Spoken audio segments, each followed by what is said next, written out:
Good evening. This is Facebook Love, number 230. I haven't been on for several days. I thought it was only like 3 days, and I just looked back and I think I haven't been here for like 6 days. This week is 1 year.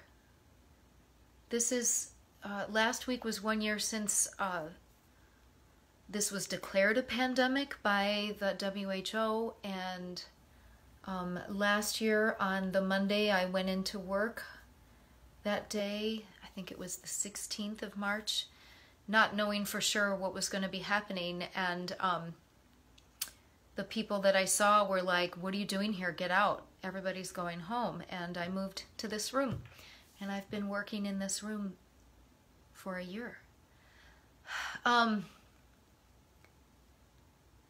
I think I haven't been on because I've been really all over the place, but like sad. I feel like a lot is different. Some of it's okay, and some of it's makes me really sad. I feel like some comfort and skill that I had with being with people has been not just become rusty, but like I'm not good at it now, and that's hard. So I wanted to come on just to mark the occasion, and I think I'll come on tomorrow, which is the Thursday was the first day that I came on that week. So I want to make sure to come back tomorrow. I wrote a poem on the 20th of March last year, which was a Friday then, and probably shared it over the weekend. And I think it illustrates how a lot of us felt, and how a lot of people I see still seem to feel. So I want to read something that is from almost exactly a year ago. And also happy St. Patrick's Day. And if you are Scottish like me, like let's celebrate St. Andrew's in November, huh? Anyway, so here is a poem that I wrote on the 20th of March 2020. It's called Shelter in Place. And then after that I'll do a Mary Oliver, because what better to mark the occasion than some of our most favorite and comforting words. Shelter in place. We tie on our shoes, hats pulled over ears to trek in the slanted morning light, pale gold as it is in this early springtime. I remark on the daffodil's height, the yellow or lilac crocus and snowdrops rising from the ground, cover block after block, impervious to the contagion we avoid. Dogs and their solitary humans pass to wave and ask, "How are you?" A safe parkway distant, we smile, but it's less than we want to say. Midwestern polite, each soul we see shies from saying more. My husband wonders aloud, what will our life be like after? How will things change? Will they? This week passed like underwater running, effortful, heartbeatful, with little progress. I woke grateful for our warm, beautiful space, for my man and my son, for our kindness, patient with each other, though we all hear the buzz, our worries like a mosquito we can't locate, whining in our ears, like a tsunami coming. But how large? How far inland should we run to stay safe? I was housebound twice, age 10, a year bracketed with walking pneumonia and chicken pox.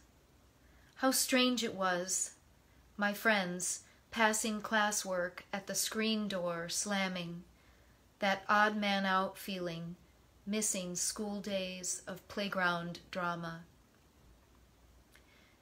keeping social distance now as we must. We are bicycle wheel spokes, holding apart, spinning in sync as they do, never touching, striving at once, pedal, pedal, pedal, to our shared destination on our rotating planet. Shelter in Place, an original from almost exactly 1 year ago. A lot of things have changed, and nothing has changed. And boy, it turned out to be so much more like a tsunami than any of us could have realized. Parts of the world are seeing a fourth wave of infections. We need to get a handle on this. We still need to get a handle on this. A strange thing that I've noticed is that it was so much of a trauma for me.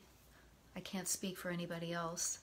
So much of a trauma that my body, now that there's a vaccine and we're sort of moving toward a more hopeful future, like a trauma survivor, my body is releasing all kinds of like injury and pain that I've probably been suppressing, because the body knows when it's not safe.